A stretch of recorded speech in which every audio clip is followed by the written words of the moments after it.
Welcome to episode 2 of Forensic Fix, a podcast brought to you from MSAB, where we invite guests from the industry to discuss the latest news in DFIR, current issues, and a general chat about all things digital forensics.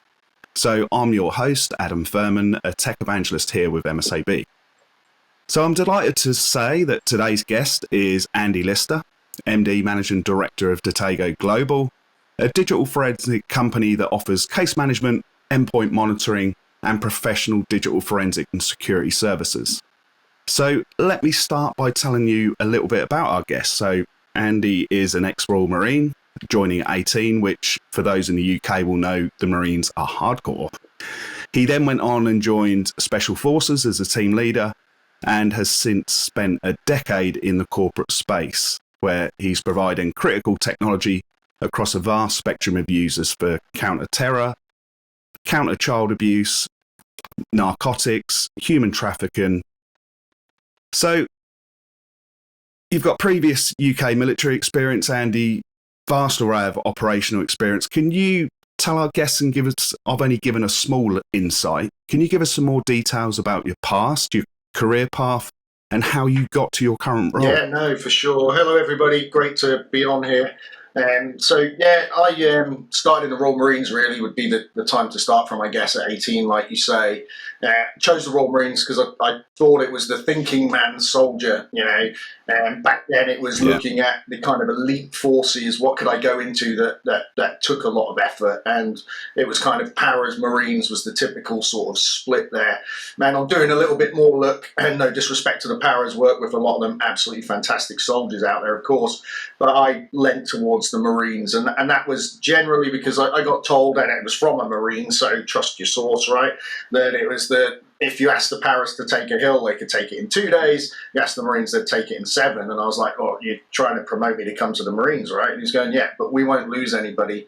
They'll take the riskier option. We'll take the time. We'll think about it, those kind of pieces. So it was that kind of general thinking that led me to the Corps, apart from the fact that my brother was serving as well. So that probably had a little bit of an influence. And then, I had a blessed time there. I went to reconnaissance troop a couple of years after getting in. So that's all the surveillance and counter-surveillance, all those kind of pieces. J Company as a junior commander, and then 2005 was the key demarcation line, I think, into UK Special Forces, and joining the SBS, so the equivalent of, I guess, SEAL Team 6. It's a joint selection for us. For those that don't know, it's SAS and SBS, and then Special Air Service, Special Boat Service, joined together. It's like Delta and Delta Force in the US and SEALs. So we mix everybody up, and it's about £1 million per head, I think, to get somebody through that. So I'm really lucky to get through that course and join another level of professional operators. So that was absolutely awesome for me. Joined M Squadron and went through the black role, that's the counter-terrorism role in UK, domestic and abroad, and then into the more conventional roles, deployments across my career from Northern Ireland, Sierra Leone, Colombia, Afghanistan, etc. And then where we really get into the digital forensics, the exploit, those kind of pieces, I became the subject matter expert in what's called the Joint Effect Cell. So that was where we kind of decided as a group, we saw the way technology was going, we saw the way that we would put in requests at high level in special operations to have other subject matter experts from pretty much every group that we might want to bring in from, because of the level of those operations. And what we found was not through anybody's will or want, but that was reducing. And it was reducing because other organizations' budgets, the workload had gone up for everybody, so we needed organic capability to be able to do a lot of this kind of stuff ourselves. And at the end of the day, gone are the days, I say this all the time, where it's, SAS, well done, awesome, Iranian embassy, in through the windows 25, 30 years ago, brilliant. But gone are the days where it's an easy down your belt and you're abseiling in through windows. You are a super professional, effective individual that can do difficult things when it's needed, but it's the learning curve and skill sets now that is one of the biggest pieces for the groups. And with that, we added in digital forensics. So we got to the point where we met up with SMEs and leaders from GCHQ, Counter-Terror Police, Scotland Yard, Defence Exploit Facility, and we wanted to build this course around best of breed, so our operators, and none of this is particularly sensitive, so our operators could do what was required operationally in locations that maybe some of these individuals couldn't go to, or at areas they could go to, but we couldn't always get the individuals we wanted. So we created this course that did scene management, collection of evidence, the photographing, the fingerprints are both visible and non-visible, taking usable prints of suspects, matching those in extremely fast time using various methods, including satellite communication and other sensitive pieces, DNA collection, matching, evidential and technical collect, and what's called DOMX, MEDX, CELX, anything with an X on the end in the military world for document exploitation, media exploitation, material and personnel, and that kind of systematic collection of processing, dissemination of intelligence that we might get through debriefings, but also interrogation, or more, you would just call it like a police interview, if you like, the equivalent of that. And then combining all that together, how do we use that live time there and then to affect the ground commander's decision on the ground? So this is where some of the critical changes have gone. Used to have this autonomous robot of, hey, go in somewhere, scoop it in a bag, send it back, someone else's problem, and then you might find that you don't hear anything about that. And that could have affected something quite significant for HMG, but it's just off your radar now. But the critical piece, the gap that was missing, was going, well, what are we missing right now? So we might be in a location where we can take 3 people back, and there's 50 generally fighting age males in the location that we're working, and we can select 3. Well, how do we do that? It might be by fingerprint hits. It might be because, hey, as we came in, that individual was shooting at us. It might also be that we're going, hey, we're going to rip your phone, we're going to rip your device. We've got strategic keywords that we've worked out that in multiple languages that might be of significant interest to us. Bang, get that information live. We're now taking you, and we wouldn't have done that before. We would have got back, somebody else would have looked at the data and gone, wow, this guy's really interesting. Where did that come from? And they follow the chain all the way back, and potentially we've lost what we call a Bravo 1, the sort of most high value individuals. So things were needing to happen in live time for you then, rather than slow time and dead box forensics. This is all live, isn't it? Well, it's a combination of all of it. So going from... This is kind of part of our mantra going forward as a company and pieces like that. It's not dictating to any one particular group how you must do forensics. It's giving you all the options in your toolbox with Detego and the likes of MSAP to say, hey, I'm a frontline operator that needs information right now because it's critically important. I'm trying to find a hostage and I don't know how much time that is. Or from the police point of view, I'm interviewing or I'm pulling data from a potential paedophile's handset, computer, whatever it happens to be. There's still that time risk analysis of going, the longer it takes to find that piece of evidence and that individual is if they are guilty, could be out there doing more damage to more children, or you've got more victims running around. So it's that combination of also what we were very conscious of is not upsetting other agencies as well and going, hey, look, we don't want to take away what you're doing. So we're still going to send everything back to you. But that normal gap that we'd have of either flights into other countries or pieces like that, we can utilize that time effectively and professionally now to find evidence or intelligence that becomes evidence. I know there's a whole argument around that, and it's a little bit historic now, really, with most things. And then we can go out and do things significantly quicker, which obviously has a much, much better effect. What made you choose, obviously, a distinguished career with UK military, but what made you choose Detego? Yeah, well, I've been using Detego and other tools, in fact, MSAB as well, what we would call downrange as a user. And then I also went into a cell that worked with the overt and covert forensics, human SIGINT, all these other kind of pieces that so human intelligence, signal intelligence, and combining all these sources in what we would call the F3EAD. So that's find, fix, finish, exploit, analyze and disseminate. If we've got time, it might be interesting for some of you users to unpick that a little bit. But as I was going through my career, I got badly blown up on an operation, and that meant that sadly I lost a friend on that job as well. It was an unusual hit for UK SF. We'd gone in at night into a specific location. There was no bad guys left. It was a very kinetic, sort of violent operation, if you like.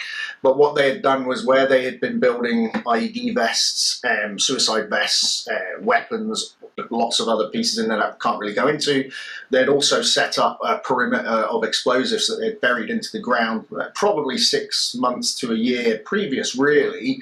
There was 18 of them, and then obviously, as they knew, as it had all gone noisy, as we would call it, you're no longer covertly sneaking in on your MVGs. There's bangs and everything else going off everywhere. We've got Predator watching us. That's like unmanned drones.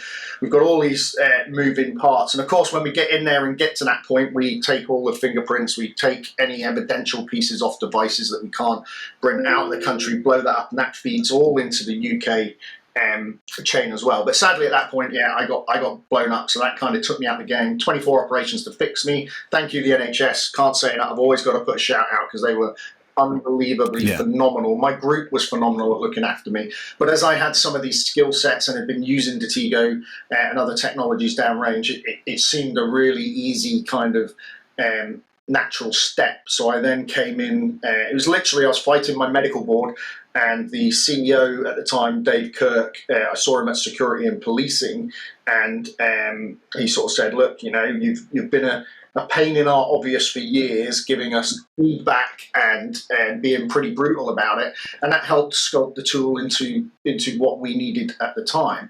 And so that I got offered a role, and I came in under special projects, and then quickly moved up to sales director. I've been with them 8 years now, so nearly a decade, and about 8 months ago took over as the managing director. What does a normal day involve then as the managing director for Detego? It's probably one of those where everybody giggles when you say that in this industry, right? There is no normal day.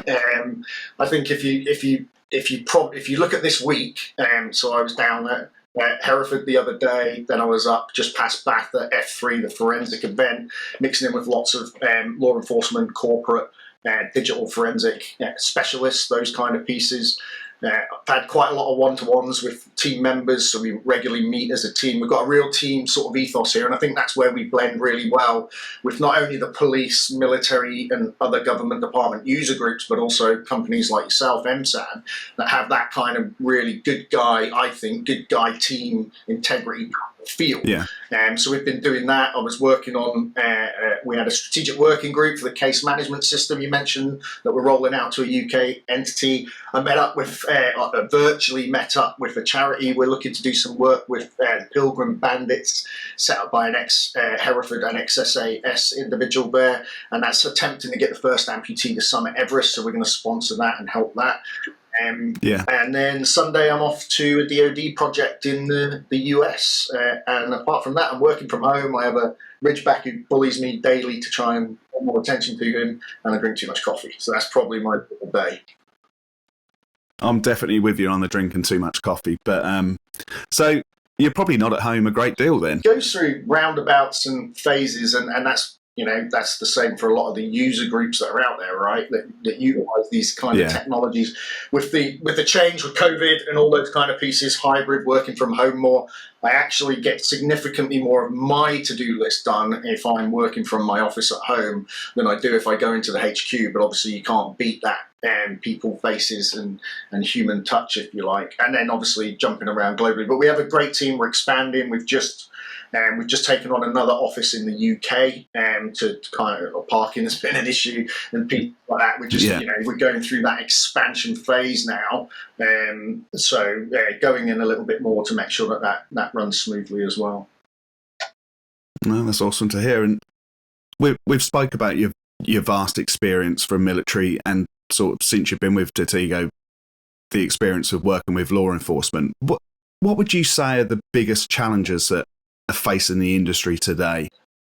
There's just so many, isn't there? I mean, too many devices, too much data, encryption, training, skill fade, training burden, all those pieces, all tot up to make a tsunami of issues for police, military, digital investigators, all that good kind of stuff. I think one of the big issues that I've seen a lot, and it does feel like it's getting better, are things like outdated policies.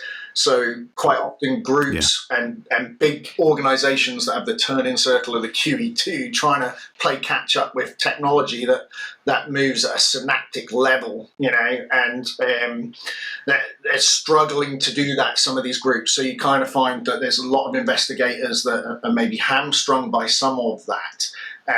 And and you're probably right, because here in the UK, we've seen ISO sort of take this industry with both hands. And in some ways, that is a good thing, because it makes people work to the same policy. But I agree with you. In some ways, it's also holding units back, because they invest so much time into writing these policies and procedures and getting it signed off and being UCAS accredited. Then when technology changes and they need something different, they then have to potentially rip up and start again. And have you come across sort of that issue with people saying, "Oh, we can't use your tool because we're not UCAS accredited for it"? Not specifically like that, but in general, that sort of methodology, that is all sound, if you like. I come across that issue all the time. With the ISO, quite often it is the tool. I'm not an ISO specialist, but it's the tool and the processes of the group that need to come together to form the specific ISO for that particular user and piece like that. So that's generally easy for us as a company to do alongside organizations utilizing the technology, right? But I think the problem comes when groups like that, it then becomes this big wieldly beast, like you say. If something suddenly changes tomorrow and and let's say that a particular group has to be so rigid with those pieces that they have no flexibility, they've got to take the time to change that to match what's currently needed or what's future needed, right? And sometimes that delay can massively affect justice outcomes or operational effectiveness. I mean, I listened to the podcast from Jason Cullum, Cullum, the other day when I was driving back, and it was a great podcast, by the way, and I liked the piece in there around the flexibility and going, you've got to triage, you've got to have, again, almost gone are the days if you went into a home, there'd be 20 devices, and most of them are somewhere from half a terabyte to a terabyte in size. How on earth are you going to look at every bit and byte of data on every single piece of those? You have to have a kind of intelligently led triage methodology of doing that, and whether that's by time, like he was mentioning on one of them, going, hey, I'll go between these two dates, but not being so rigid in that if you see something within one of the messages that relates to the month before or has an indication towards that you can't then expand that out. It's the same with these some of these policies. If they don't have the flexibility to maneuver, you're just putting, excuse the term, you're putting handcuffs on your investigators, and that's not good for anybody. Yeah, but I've spoken with customers sort of over the years and sort of challenged sometimes when I say, why do you do it that way? And these people were fairly new to the industry, and their response was, because that's what my SOPs say. So my standard operating procedure. So no longer are people thinking outside of the box. And that's the part that scares me about ISO. Because like you say, Jason spoke about how he adapted. He started with a plan and a structure, but you've got to move with what you discover, really. But ISO does concern me that it's stopping people from actually thinking outside the box. Yeah, I mean, nearly everything I attack in life, it always ends up somewhere in the middle for some reason. It's going, I can, things are normally done with the best intentions at heart, right? It's just then that lost in translation, or it becomes a wieldly beast. So it's trying to go back to what were the key pillars within that it was designed to do, and let's try and focus on those, but keep the flexibility of, how do we adjust those going forward to make sure that users can do what they can do what they need to do. Because it also depends. It's such a difficult one. It depends on the user. It depends on the knowledge. It's like saying you must have a driving license to drive a car. Well, of course you must. That's kind of like your ISO accreditation, if you like. I can put it in gear. I can do all the rest of it. Well, hang on a minute. If I'm a mechanic and something goes wrong with it, I can do more than that. I can do extra bits that are required without the wait for me to get a tow truck, a recovery, take it back. I've got the flexibility to fix the problem because I'm qualified to do that, if you like. That's not quite a perfect analogy to it, but it's a difficult one to pick apart, really. Yeah, and sort of hot in the press, sort of, especially where we come from, the UK, it's all about victim and witness privacy at the moment. So sort of being able to triage and select certain files or time spans has become a more and more paramount, because when I started, it was always take everything. Literally go into the house, take their 20 handsets, 10 laptops, and image everything. And you end up with a massive pool of data that you haven't realistically got a chance to search. You've got storage concerns, and unfortunately file selection is here to stay because of it was unfair for victims and witnesses because their mobiles and computers is their lifeline sometimes. So to take those devices from people where you could just go in and grab a certain folder or a certain set of photos and immediately give them back to them, it's got to be the way forward, surely. I think I think there's a combination here. If you look at it purely from one user's perspective, then yes, that is exactly what But you're looking at a massive user group out there, from corporate to military to other government departments, police, to different areas of police that need to do different things, whether it's survivor, victim pieces that have even greater sensitivity potentially, and then going against a suspect and those kind of pieces. So I think it's important to have that multi-tool, multi-purpose effect in your approach and in what you're capable of doing, while being cognizant of people's personal protection and pieces like that as well, especially around the rape and serious sexual offences, the RASO, those kind of pieces, which are obviously massive. Or should be always massive, but certainly a massive buzzword at the moment. And going, well, actually, I understand that. I sat in a talk with a survivor, and it was pretty eye-opening, to be honest, that in more so, not in the incident and what happened, but into her, it was a lady, into her particular feelings and responses around what then happened with the police and her digital device and her internal feelings about that, going, well, hang on a minute, I'm not sure if I've got something on there, and I'll make this up a little bit, where I was cheating on my last boyfriend, or I'm not sure if I've got, I don't think I paid my tax properly the other year, and I think I messaged a mate going, oh yeah, I managed to get a grand off it. Is all that go? Oh, I don't want to submit this to the police now, but that means I'm not going to get justice for this horrendous incident that goes way, and it's all those things battling under someone that's under stress. And add to that the time factor to get devices, do the analytics, all these other pieces,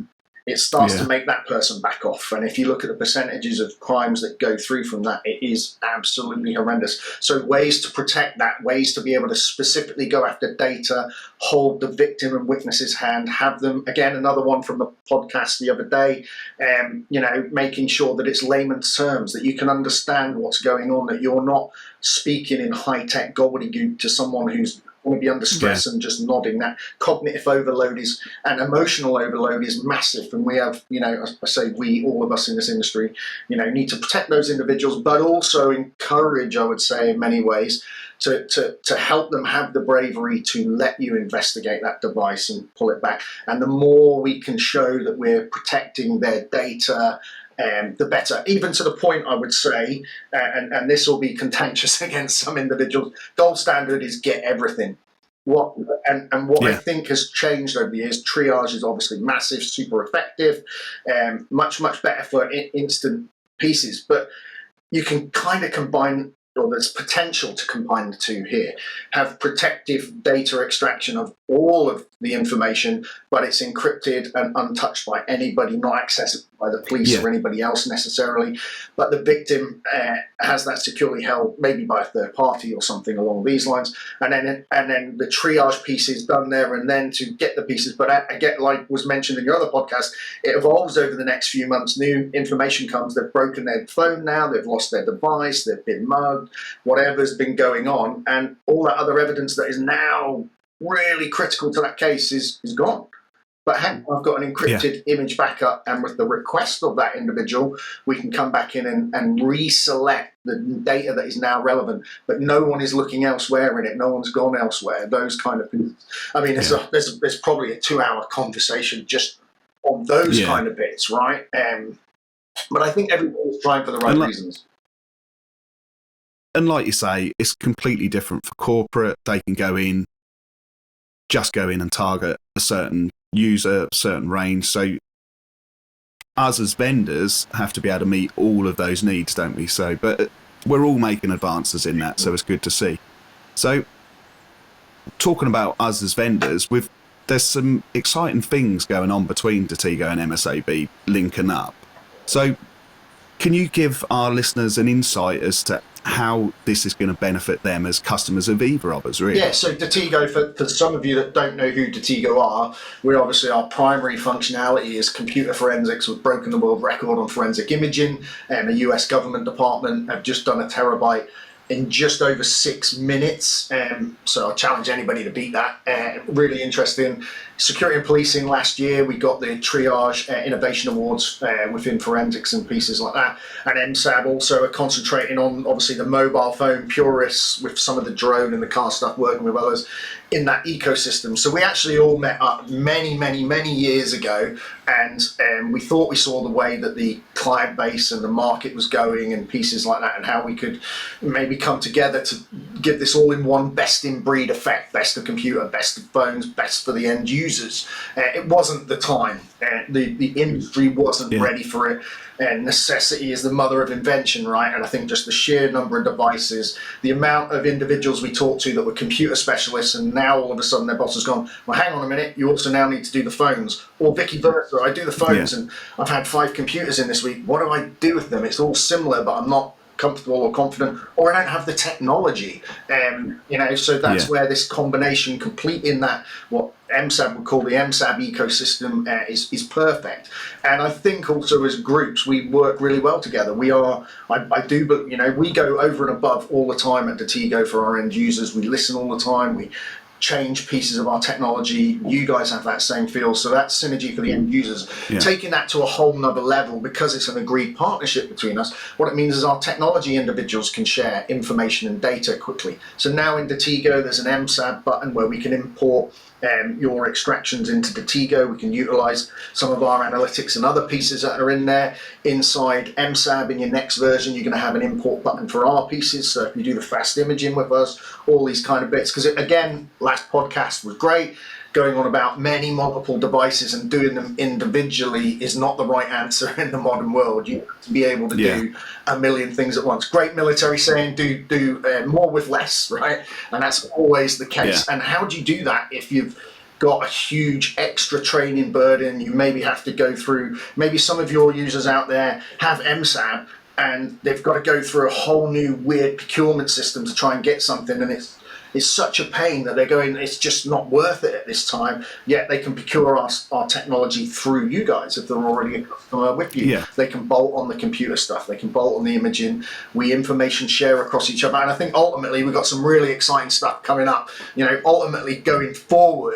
And this is not agreed with the companies, but I think the feedback I'm certainly getting from the clients that we talk to is a lot of them going, well, it would be great to have that technology right within the MSAB ecosystem. So I get the choice in there, not just to import and export, but to actually run computer forensics and triage forensics, all those pieces there from within that part of the system. So at the moment, it's kind of like a 2-stage process, which is still significantly better than anything else that's been out there and been doing this. So I'm super excited. A lot of our clients are out to multiple locations with your individuals. A lot of our team are. So probably from April onwards, the user base is out there. The different agencies will benefit a lot from this. They'll see a lot more of the Tego MSAB and what we're up to. Yeah, it's super exciting. Added to that, we do have some pieces coming in like speech to text. So again, voicemails, videos in multiple languages offline. It'll automatically translate them for you.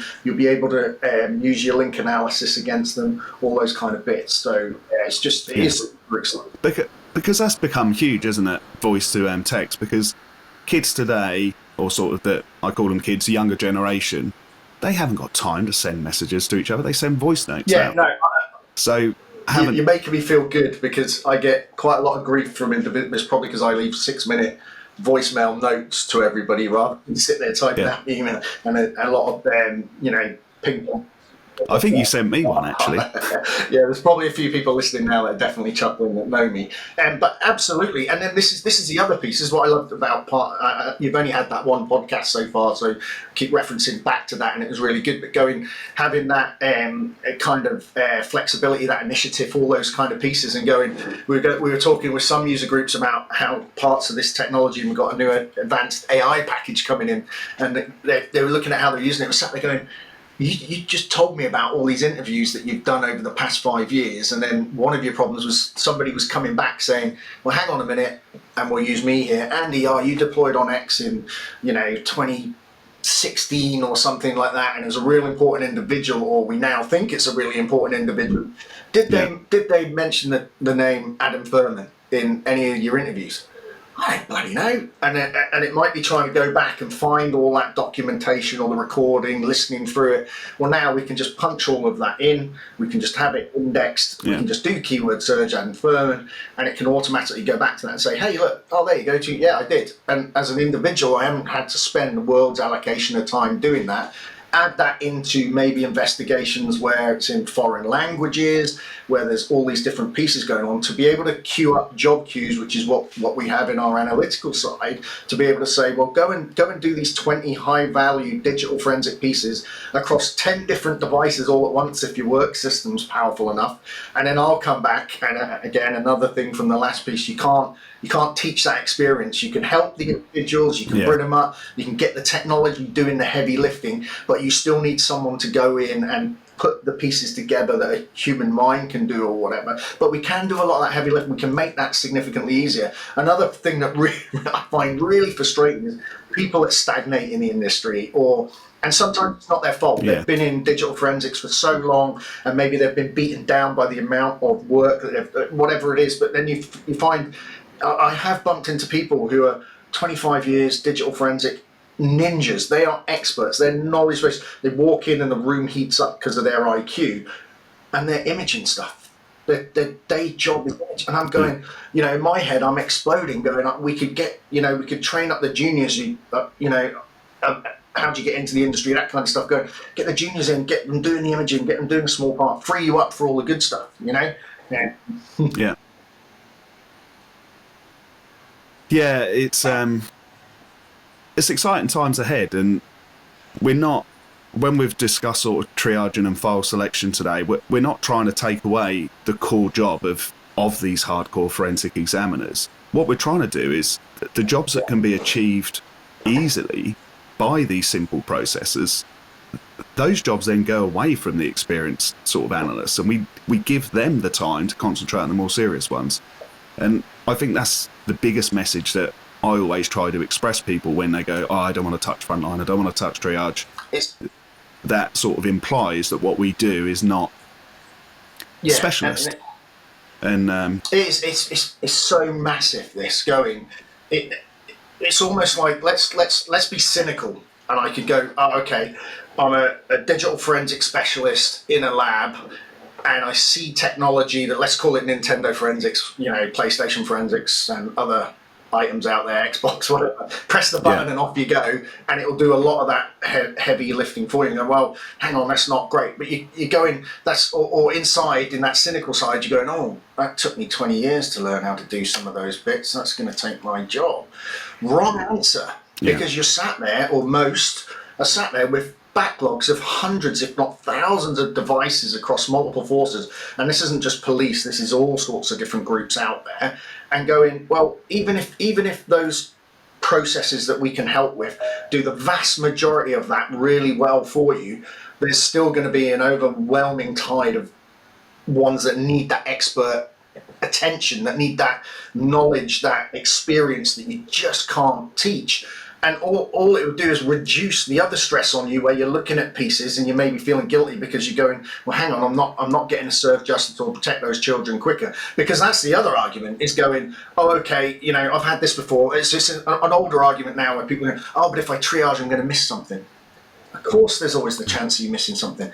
There's always the chance of you missing something, but it's trying to be intelligent and smart about, how do I go after the data with the knowledge I have right now in the best manner that I can. As I find new knowledge, I go after new data, rather than just going on a fishing trip and looking for something and hoping that it pops up. Because the whole time you're doing that, if that's your argument, you've now got 10 devices, 20, 30, 40 building up. And within those devices, there's a terrorist plot. Within those devices, there's a kid being abused, or there's now another child being abused, you know, all those kind of, so how do you weigh that? And it's really difficult. So how do you weigh that up? And that's why things are progressing how they are. It's not taking one from the other, it's finding better ways to do that and free it up. It's like going in and triaging as that frontline individual.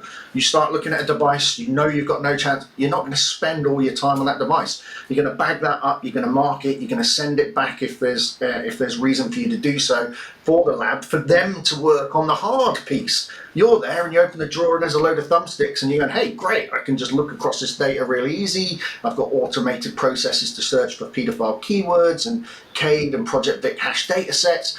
You know, the lab individual shouldn't be sat there going, oh, I want all those devices. You're already drowning in devices. It's just trying to help. And it's not it's just a way of working smarter, isn't it?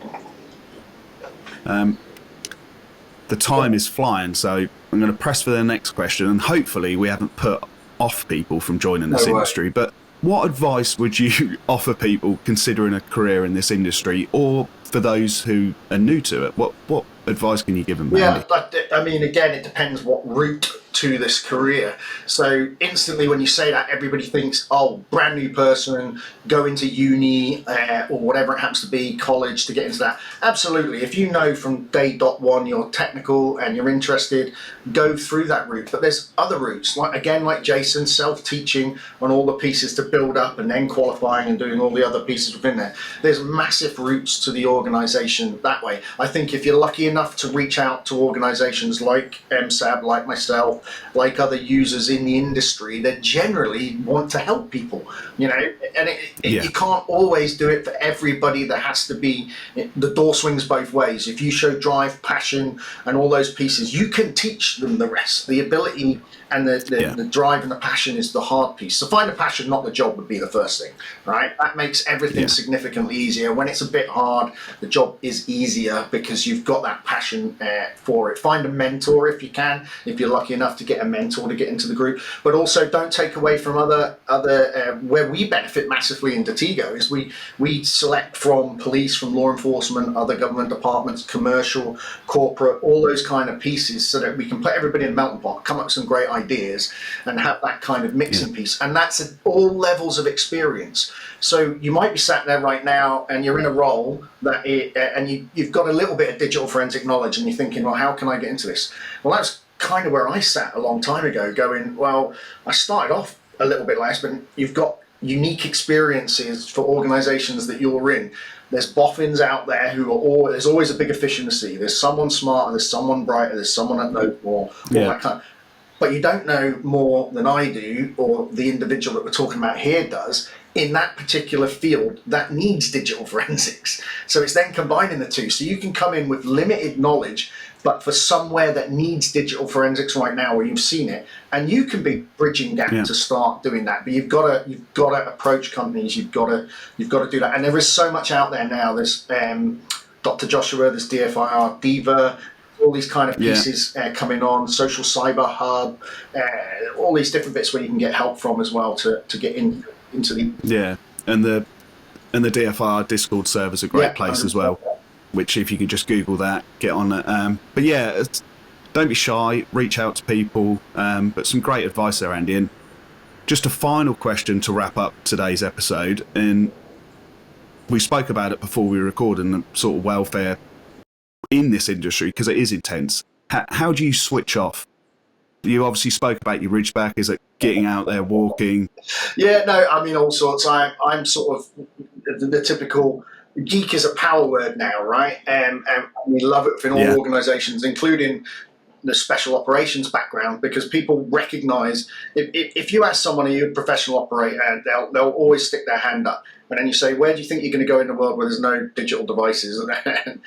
So everybody sat at that kind of same level. So that's bled across to all of us. So I love all the technical stuff. I also love just sitting down in a room with a massive TV and a tsunami, creating surround sound, switch off, turn a movie on, crank the volume up, lock my brain out because it runs at a million miles an hour, and that's frustrating. What I've also found great is if I'm driving somewhere, I'll normally try and catch up on calls, but then I'll put a podcast on or I'll put an audiobook on, and I'll normally alternate between something that I feel is helping me grow and all that good stuff to what I call junk food for the brain. I'll put on my kind of fighting fantasy, David Gemmell, sort of tainted warrior kind of fantasy novels and stuff like that, Dune, sci-fis, all those kind of pieces just to sort of chill down. And the same if I can't switch my head off at night, I quite often just put an earbud in one ear with just an audiobook on low, and before you know it, I'm asleep.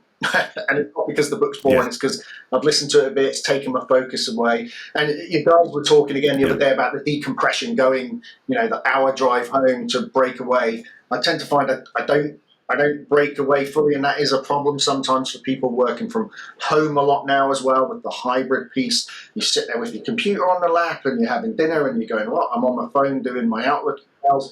That is difficult, and you've got to find ways around that. And things like getting out with the dog occasionally are pretty good. I need to get back into my phys, so that's like the gym and training. That waxes and wanes depending, and that's the same through my military career, depending on how busy you are and how many fire hoses, as they say, you're drinking. No, that's some great advice there, and we'll wrap up there. But thank you, Andy, for your time. I'm sure our listeners are going to enjoy the insights that you've given today, and especially about your very impressive military career. But no, and I'll put some links in the show notes as to where people can reach out to yourself. But thanks for your time, Andy, and hopefully you'll join us again soon for another episode. Thanks very much for your time, Adam, and genuinely thanks to everybody out there that works in this industry, be it police, be it government, other departments, the military, the intelligence groups, even the corporate and pieces like that. It is sometimes a unthankful role, and to be